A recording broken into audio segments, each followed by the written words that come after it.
얼마 전에 청년부 강의 중에 한 자매님이 이런 질문을 저한테 하는 거예요. 목사님, 마음이 너무너무 어려워서 찬양할 힘이 없는데 어떻게 하면 좋을까요? 그냥 가만히 있어도 될까요? 아니면 그래도 의지를 가지고 찬양하며 주님 앞에 나가야 할까요? 제가 어떻게 하면 좋을까요? 그런 질문을 하는 거예요. 여러분의 생각은 어떠십니까? 여러 가지 문제로 말미암아 실패하고 또한 갈등하고 좌절하고 그리고 삶의 무게에 허덕이고 있을 때 마음이 무너지다 못해 다 녹아져 내릴 때 혹시 여러분들 경험해 보셨습니까? 여러분, 이럴 때 우리가 주님을 찬양할 수 있겠습니까? 오늘 본문 말씀은 이렇게 시작을 합니다. 우시야 왕이 죽던 해에, 우시야 왕이 죽던 해에. 여러분이 아시는 바와 같이 우시야 왕이 재위하던 시절은요, 남유다의 역사에 있어서 어마어마한 시기였었어요. 다윗이나 솔로몬의 시대와 같이 제2의 황금기였던 것을 보게 되죠. 사실 우시야 왕은 16살이라고 하는 어린 나이에 왕위에 즉위하게 되었었어요. 그럼에도 불구하고 굉장히 용감해서 블레셋이나 아라비아나 암몬, 마온과도 같은 이런 강대한 국가들과 싸워서 승리를 이뤘던 그런 왕입니다. 뿐만 아니라 군사나 경제, 건축, 농업 분야에 있어서 새 시대를 열 만큼 정말 대단한 왕이었습니다. 그래서 그가 재위했던 시절 50년 동안은요, 남유다는 그 주변국들로부터 조공까지 받아가면서 살아왔을 만큼 안정적이고 부요를 누릴 수 있었다라고 하는 것입니다. 그런데 그런 우시야가 죽은 거예요. 얼마나 절망적인 상황입니까? 나라의 소망이 끊어진 거예요. 안정감의 기반이 사라져버린 것입니다. 이 대목을 살펴본다면 앞으로의 남유다의 미래가 캄캄하게 느껴질 수밖에 없는 그런 상황에 놓인 것이에요. 근데 우리가 인생을 살다 보면은 내가 믿고 의지했던 그 무언가가 생각지도 못하게 송두리째 사라져 버릴 때가 있어요. 어떤 사람에게 있어서는 그것이 재물일 수도 있고요, 어떤 사람에게는 내가 믿었던 사람, 또한 자신이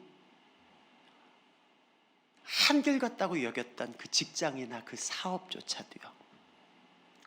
그리고 내가 그래도 다른 건 몰라도 건강 하나만은 뭐 남부럽지 않지 라고 여겼던 그 건강까지도 우리가 한순간에 잃어버릴 수도 있어요. 뿐만 아니라 단단히 약속했던 신뢰할 만한 그 무언가조차도 세상 다 잃어도 이건 배신하지 않을 거야 라고 여겼던 바로 그런 것조차도 사라질 바로 그런 경우들이 있는 것이, 이런 상황에 놓인다라고 한다면 어떻게 하면 좋죠? 어떤 분들은 여기 계신 분들 가운데서 아니면 이 방송을 듣는 분들 중에서 목사님, 지금 말씀하신 그 상황, 그 처지가 바로 저예요. 제가 지금 그래요. 제가 어떻게 하면 좋죠? 라고 그런 질문을 하는 분들이 어쩌면 계실지 모르겠어요. 우리는 이런 상황 가운데 어떤 선택을 하면 좋을까요? 사실 막막합니다. 어디서부터 어떻게 수습해야 할지도 알지 못하는 그런 상황입니다. 그런데 이 상황에요, 이사야는 이런 선택을 했습니다. 다름 아니라 바로 하나님, 그분의 목전 앞에 그분을 바라보기 시작하는 것이었어요. 이사야는 이런 때에 주님의 성전에서 하나님을 예배했던 것을 보게 됩니다. 1절 말씀에 보면은 우시야 왕이 죽던 해에 내가 본즉 주께서 높이 들린 보좌에 앉으셨는데 라고 말씀하고 있어요. 여러분, 내 처지와 상황이 어려우면은 하나님이 정말로 멀리 계신 것 같은 느낌을 받아요. 혹시 그런 느낌들 받아보신 적 있으세요? 시편 말씀에도 보면은요, 다윗의 시편 가운데 시편 13편 1절 말씀에 이런 고백이 있습니다. 여호와여, 어느 때까지니까 나를 영원히 잊으시나이까? 주의 얼굴을 나에게서 어느 때까지 숨기시겠나이까? 지금 여러분의 신앙생활 가운데 혹시 정말 암흑과 같이, 칠흑과 같이 한 치 앞도 보이지 않는 이런 캄캄한 가운데 주님께서도 조차 침묵하는 것과 같은 그런 느낌을 혹시 받으신 분들도 계실지 모르겠습니다. 어쩌면 내 앞에 당면한 크나큰 상황으로 인하여서 하나님이 계시지 않은 것처럼 느껴질 때도 있는 것이에요. 근데 이사야가 경험한 그 하나님은 어디에 계셨습니까? 오늘 말씀에 보니까 높이 들린 보좌에 앉아 계셨다라고 하는 거예요. 우리가 그냥 문자적으로만 해석한다면 나와는 상관없는 곳에 계시는 것 같아요. 높이 계신 보좌. 나의 치열한 삶의 처지와는 동떨어진 다른 세계에 계시고 있다는 그런 뉘앙스처럼 느껴지기도 합니다. 제가 어린 시절에 그 기억이 잊혀지지가 않아요. 주일 예배를 드리는데 이제 대표 기도로 장로님 한 분이 나오셔서 기도를 하시는 거예요. 근데 그때의 그 뉘앙스, 그때 그 광경이 아직까지도 저한테 생생한 것 같아요. 왜냐하면 저에게 있어서는 너무 충격적이었기 때문에 그렇습니다. 장로님께서 나오셔가지고 기도의 첫 대목을 이렇게 표현하시는 겁니다. 높고 높은 보좌에 계신 하나님. 정말로요? 그냥 높고 높은 보좌에 계신, 이게 아니라 높고 높은 보좌에 계신 하나님. 정말로 그 보좌가 어마어마하게 높게 느껴졌었어요. 근데 이어서 어떻게 고백하시냐면은 오늘 낮고 천한 우리가 이 자리에 모였습니다 라고 기도하시는 거예요. 어찌 보면은 하나님을 그 경외하는 표현일 수도 있었어요. 근데 어린 마음에 어떤 마음이 들었었냐면은 제 느낌은 하나님은 내가 부단히 노력해도 닿을 수 없을 만큼 먼 곳에 계시는 분이시구나, 이 생각이 저한테 들었었어요. 높고 높은, 낮고 천한 하나님과 우리와의 그 사이에 그 간극, 그 괴리는 너무나도 크게 저한테는 다가왔었던 것 같습니다. 하나님을 예배를 하기는 하지만 그분은 아주 먼 곳에, 우리와는 동떨어진 곳에 계신 것처럼 어쩌면은 여러분의 지금의 신앙생활 가운데 그런 느낌을 받고 계시는 분들도 계실지 모르겠어요. 어쩌면은요, 하나님께서 내가 지금 주님 앞에 드리는 그 예배조차 혹이나 알고는 계실까? 하나님의 침묵 가운데에서는 우리가 그런 느낌조차 받을 때도 있다라고 하는 거예요. 근데 오늘 말씀을 살펴보면은요, 주께서 높이 들린 보좌에 앉으셨는데 그의 옷자락은 성전에 가득하였고 라고 말씀하고 있어요. 그 하나님의 위엄, 그 하나님의 위엄의 옷자락이 성전에 가득했다라고 하는 거예요. 여러분, 이게 상상이 되시는지 모르겠어요. 여러분, 지금 이야기하고 있는 하나님의 옷자락이 성전에 가득했다라고 하는 것은 우리가 생각하는 추상적인 개념에 있어서 그 하늘 성전, 하나님의 보좌가 어렴풋이 있는 그 성전에 가득한 것을 멀찌감치해서 바라보는 그것이 아니라고 하는 사실이에요. 이사야가 지금 예배하고 있는 바로 그 성전, 자신이 있는, 자기가 서 있는 바로 그 자리에 하나님의 옷자락이 충만하게 가득 차 있다라고 하는 것입니다. 무엇을 말하고 있는 것입니까? 하늘 보좌와 자기가 서 있는 그 자리가 맞닿아 있다라고 하는 거예요. 동떨어져 있는 것이 아니라 하나님 계신 그 보좌가 바로 내가 있는 이 처소와 맞닿아 있다라고 하는 것입니다. 무엇이면 하나님의 임재인 것입니다. 하나님의 임재. 여기에 계시는 하나님. 저 이 찬양 참 좋아합니다. 우리 주 하나님 큰 영광과 존귀를 받기에 합당하신, 어떻게요?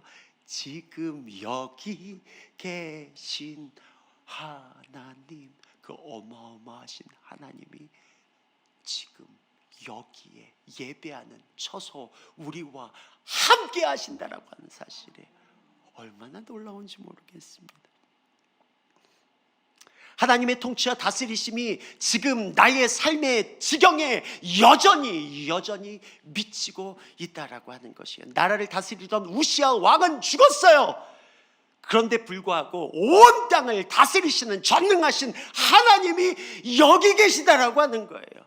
하나님의 옷자락이 가득하다라고 하는 것은 그 전능하신 하나님이 여기 계시다, 그 주님은 지금 여기에 살아 역사하고 계신다 라고 하는 것을 말씀하고 있다라고 하는 것이, 여러분, 전능하신 하나님이 우리와 함께 하신다고 한다면 그것으로 충분한 것 아닙니까?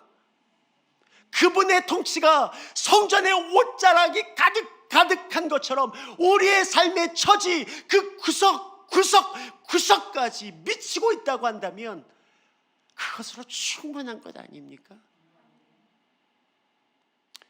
여러분, 우시아가 원래 처음에는 굉장히 훌륭한 왕이었어요. 아까 열거한 것은 사실은 좋은 점만 이야기했던 거예요. 원래는 훌륭한 왕이었었어요. 그렇지만은 우시아 왕은 예배를 우습게 여겼던 사람입니다.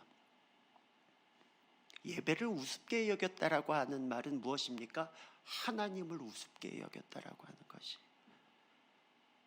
그는 자신의 권세가 막강하니까 눈앞에 두려운 것이 없었어요. 하나님조차 두려워하지 않은 것 같습니다.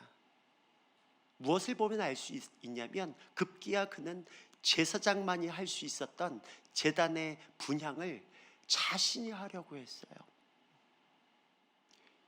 이 사실을 알게 된 제사장 아사랴가 그것을 저지하려고 들어갔습니다. 이러시면 아니 됩니다. 이러시면 아니. 근데 여러분, 우시아가 적반하장격으로요, 오히려 제사장에게 분노를 쏟아내는 거예요. 감히 여기가 어디라고. 근데 바로 그때 우시아의 이마에 문둥병이 번져나가기 시작하는 거예요. 꼭 영화의 한 장면 같지 않습니까? 하나님이, 제사장이 마땅히 하나님 앞에서 해야 할 그 일을 자기 소관대로, 자기 마음대로 그 일들을 하려고 할 때에 벌어진 상황입니다. 여러분, 우시아가 죽던 해라고 하는 표현에는 세 가지 의미가 내포되어 있습니다. 우시아의 죽음으로 표면적으로는 나라의 국세가 꺾이고 백성들의 안정감의 기반이 사라졌다라고 하는 말이기도 합니다. 거기에 덧붙여서 하나님보다 높아진 마음으로 예배를 쉽게 치부했었던 지도자의 몰락을 의미하기도 합니다. 그렇지만 더 나아가서 우시아가 죽던 해라고 하는 이 표현은 비로소 진정한 왕이 누구신지, 이 땅을 통치하고 다스리시는 만왕의 왕, 만주의 주가 누구신지, 그 전능하신 하나님, 그분의 등장을 선포하고 있는 구절입니다. 제가 말씀 처음에 청년 자매님의 질문을 언급했었던 것처럼 마음이 어렵고 힘든 상황인데도 불구하고 의지적으로 우리가 하나님을 찬양하고 예배해야 하는가? 이 질문의 답은 그렇다라고 하는 거예요. 왜입니까? 우리의 처지는 변한 게 없는데, 이 상황은 바뀐 게 없는데, 그럼에도 불구하고 여전히 하나님은 지금도 살아 역사하고 계시기 때문인 것이에요. 모든 것을 실질적으로 주관하고 다스리시는 그 전능하신 하나님이 바로 여기에 우리와 함께 하고 계시다라고 한다면 우리는 그분을 경배할 수밖에 없는 것입니다. 여러분, 찬양, 예배는요, 내 기분 내킬 때 하는 것이 아닙니다. 상황의 어떠함과 상관없이 내 삶의 최상의 가치를 드리는 것이에요.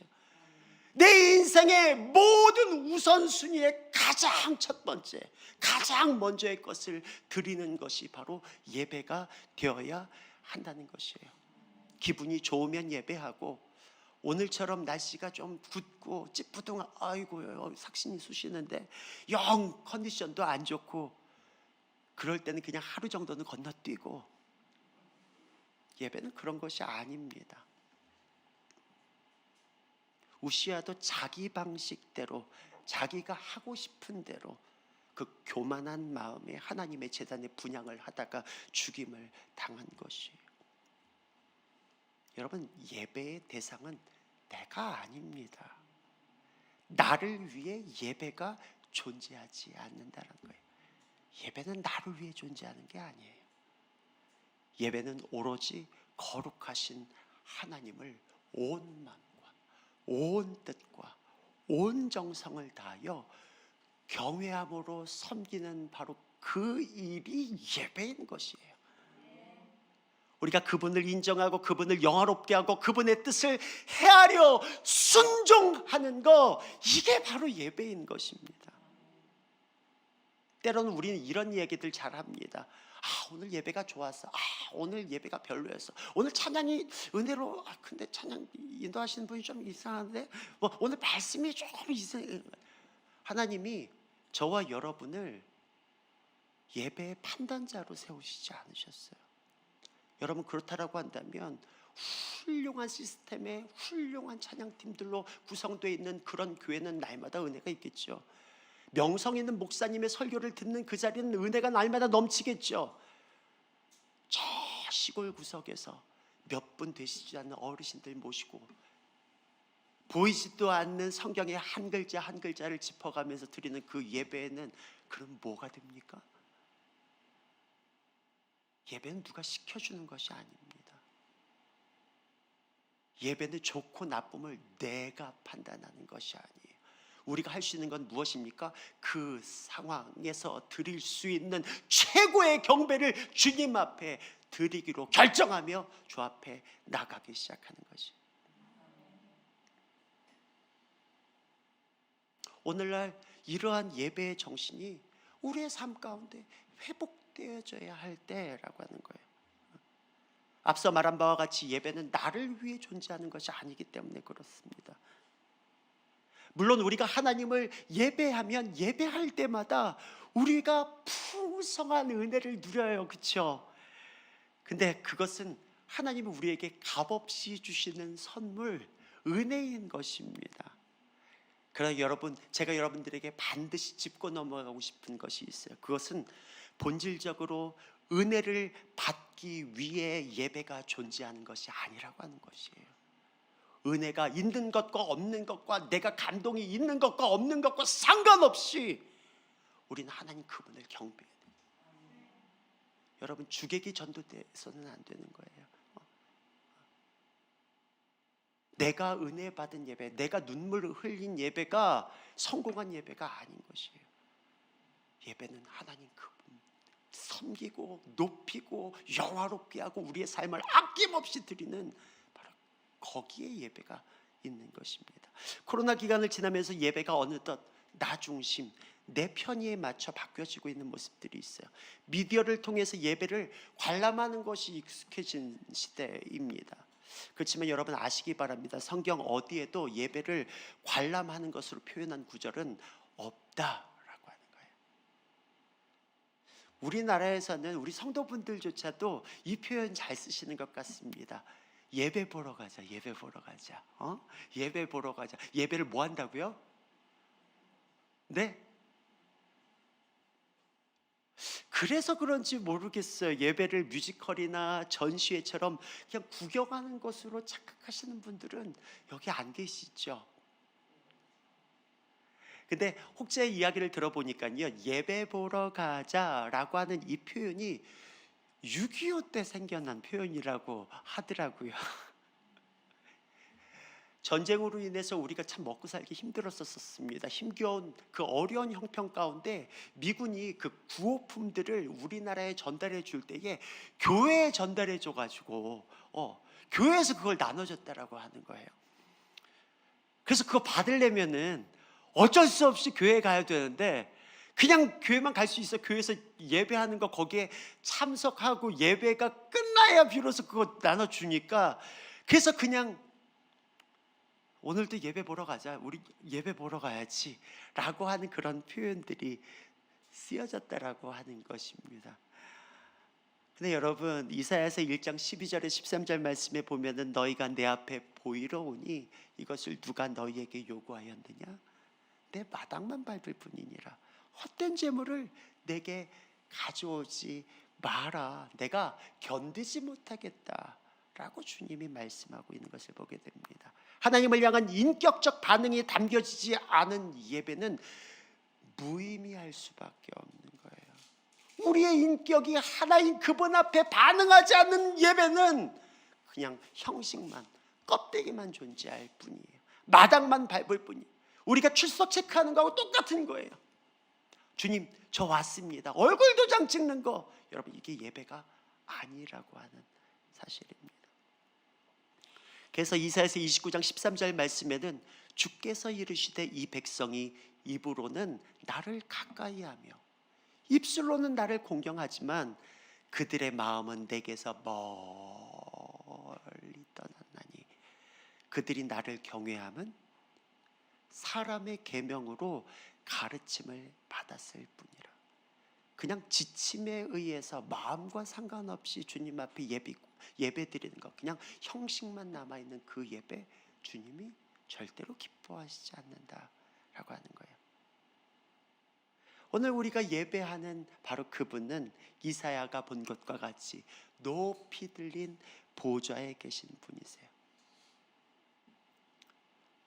우리가 우시야 왕을 접했을 때 표면상으로는 유다의 안정과 풍요를 우시야 왕 때문에 누린 것 같이 보여지지만 사실 우리 인생의 생사화복을 주관하시는 분은 전능하신 하나님이시라고 하는 거예요. 진정한 왕, 온 땅과 만물을 다스리는 전능자, 그분은 바로 보좌에 앉으신 여호와 하나님이라고 하는 것입니다. 여러분, 그분이 어떤 분이신 줄 아십니까? 우리가 그분을 제대로 알면은 우리가 대충 예배할 수가 없어요. 여러분, 오늘 말씀에서도 보면 스랍들조차도 그 눈과 그 발을 날개로 가리운 것을 보게 되죠. 그렇게 가리워야만 했을 정도로 하나님 그분은 거룩하고 거룩하고 거룩하신 분이시다라고 하는 것이에요. 이사야서 6장 2절에서 4절 말씀에 보면은 스랍들이 모시고 섰는데 각기 6 날개가 있어 그 둘로는 자기의 얼굴을 가리었고 그 둘로는 자기의 발을 가리었고 그 둘로는 날며 서로 불러 이르되 거룩하다 거룩하다 거룩하다 만군의 여호와여 그의 영광이 온 땅에 충만하더라. 이같이 화답하는 자의 소리로 말미암아 문지방의 터가 요동하며 성전의 연기가 충만한지라. 여러분, 이 장면을 어렴풋하지만 한번 상상해 보시기 바랍니다. 천사들이 창화하며 그 하나님 그 보좌 앞에서 거룩하다 거룩하다 거룩하다 만군의 여호와 그 영광이 온 땅에 충만하도다. 이 찬양이 얼마나 쩌렁쩌렁했는지 성경 나오는 표현을 보니까 정말로 지축이 흔들렸던 것을 보게 됩니다. 그 흔들림 가운데 가득한 연기. 여러분, 구약 성경에서 구름, 흑암, 연기 이런 표현들은 하나님의 임재를 상징하는 단어들입니다. 차고도 넘치는 거룩하신 하나님의 충만한 임재. 저는 오늘날 저와 여러분의 그 모든 예배 가운데 이토록 차고도 넘치는 하나님의 영광을 맛보며 누리기를 소원합니다. 그 주님이, 그 보좌가 여기에 드리워져 있다라고 하는 사실이에요. 여러분, 스랍들의 찬양이 울려 퍼질 때 생명이 없는 성전 문지방의 터가 요동했던 것을 보게 돼요. 저와 여러분은 하나님의 성전인 것을 기억해야 합니다. 생명 없는 건물이 하나님의 임재 앞에서 떨며 요동했다라고 한다면 지금 하나님의 거처인 성전된 우리는 어떻게 반응해야 합니까? 하나님을 향한 뜨거운 찬양이 울려 퍼질 때에 우리의 심령이 하나님의 임재하심으로 말미암아 떨림이 있어야 하는 것이에요. 떨림이 있어야 하는 것입니다. 갈아 엎어져야 하는 것이에요. 업사이드 다운 돼야 되는 거예요. 뒤집어지는 역사가 우리의 인생 가운데 하나님의 임재 앞에 우리가 있다고 한다면 그런 놀라운 일들은 일어나야 마땅한 것입니다. 내 것은 사라지고 주님의 것으로만 충만하게 가득 채워지는 바로 그러한 하나님의 임재. 저는 우리 높은 뜻 푸른 교회에서 드려지는 그 모든 예배, 그리고 여러분의 일상 가운데서 주님 앞에 드려지는 그 모든 예배가 바로 이러한 임재로 충만한 예배가 되기를 소원합니다. 스랍들은 끊임없이 하나님을 거룩하다 거룩하다 거룩하다 노래하고 있습니다. 진정한 찬양은 이 찬양의 고백처럼 하나님 그분이 어떠하심을 선포하고 고백하는 것이 진짜 찬양입니다. 하나님의 속성, 그분의 성품, 오늘도 우리가 찬양으로 고백한 주 여호와는 광대하시도다. 우리가 이런 찬양할 때 가만히 있을 수가 없는 것이죠. 우시아가 죽던 해 남유다의 백성들이나 이사야가 당면한 그 절망의 끝에서 부를 노래는 어쩌면 하나님 어떡합니까? 하나님 도와주세요. 하나님 살려주세요. 이런 고백, 이런 찬양이 어쩌면 정답이 아닐 수 있어요.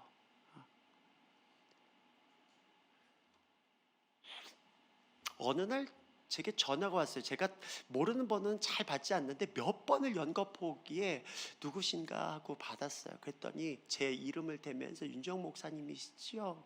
예, 맞습니다. 그랬더니 사실은 이 자매님 혹시 아십니까?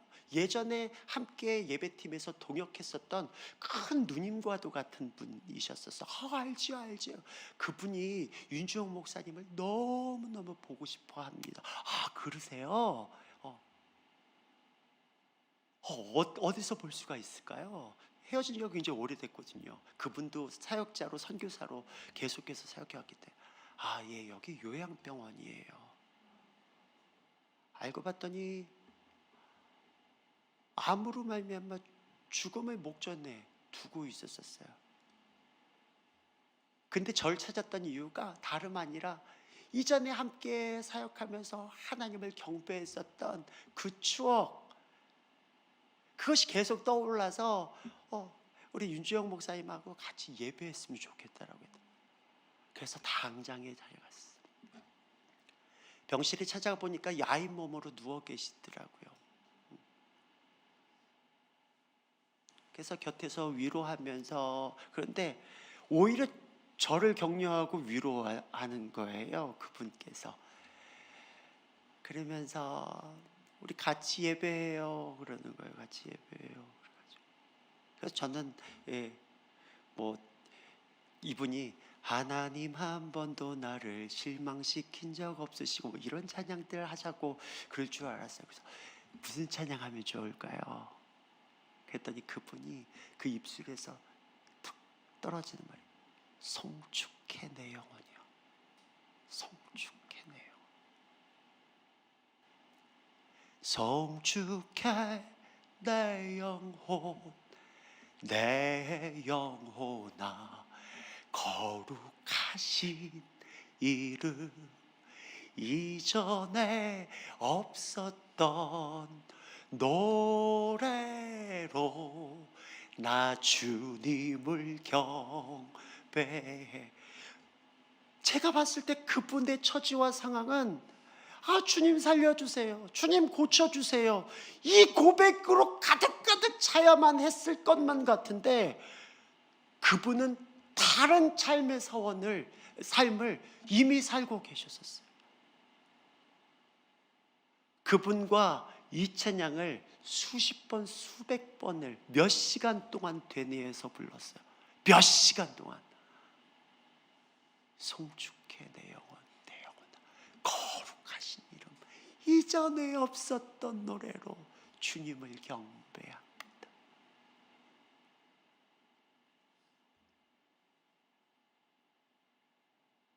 천상의 예배가 그 병실 가운데 옮겨진 듯 느껴졌었어요. 혹시 이사야와 같이 우리가 절망의 끝자락에 서 있지는 않으십니까? 우리가 믿고 붙들고 따르고 있는 그 하나님을, 그렇다면 우리 노래하기 시작하는 거예요. 우리가 배를 타고 풍랑이는 바다를 우리가 경험해 보지 않으셨습니까? 심하게 흔들리는 차 안에 있어본 경험이 우리 안에 있지 않습니까? 요동치는 파도나 요란하게 흔들리는 사물을 계속해서 바라보고 있으면 그 멀미를 감당할 수가 없어요. 요동치는 세상에 우리의 시선을 두게 되면 함께 휩쓸려 갈 수밖에 없는 것이죠. 그렇지만 아무리 요동치는 세상, 우리의 삶을 집어삼킬 듯이 넘실대는 문제의 파도가 우리 앞에 있을지라도 우리의 시선을 거기에 고정하지 아니하고, 그 상황에 우리의 마음을 빼앗기지 아니하고, 하나님 그분 보좌에 계신 그 왕의 왕, 주의 주가 되시며 내 삶을 그분의 옷자락으로 가득 채우시며 주님의 영광으로 우리의 모든 일거수일투족을 주장하시며 인도하시는 그 하나님, 그분께 두기 시작할 때에 우리는 이미 천상의 삶을 살고 있는 것입니다. 우리가 끝이라고 여기는 그 지점이 하나님에게도 끝일까요? 우리가 끝이라고 여기는 바로 그 지점에서 시작하시는 분이 우리 하나님 되어 주시는 줄 믿습니다. 그래서 이 아침에 우리가 그분을 우리의 삶의 왕으로 우리가 모셔드렸으면 좋겠어요. 그분이 우리의 삶의 모든 상황을 통제하시고 다스리실 수 있도록. 그래서 우리가 기도할 때는 한번 우리의 두 손을 좀 주님 앞에 맡겨드리시지 않겠습니까? 네, 우리의 인생을 주님 앞에 올려놓는 것처럼 한번 두 손을 펴고 우리 한번 그렇게 기도했으면 좋겠어요. 하나님, 오늘 이날 아침에 하나님이 내게 크게 보여지게 하여 주시옵소서. 가로막힌 문제에 하나님이 가리워지지 않게 하여 주시고, 그 문제를 통제하시며 다스리시는 그 전능하신 하나님, 위대하신 하나님이 바로 지금 나와 함께 하심을 이 시간 맛보며 누리게 하여 주시옵소서. 우리 간절히 주님의 임재를 사모하는 고백으로 주 앞에 나가십시다. 함께 기도하시겠습니다. 주님, 우리 가운데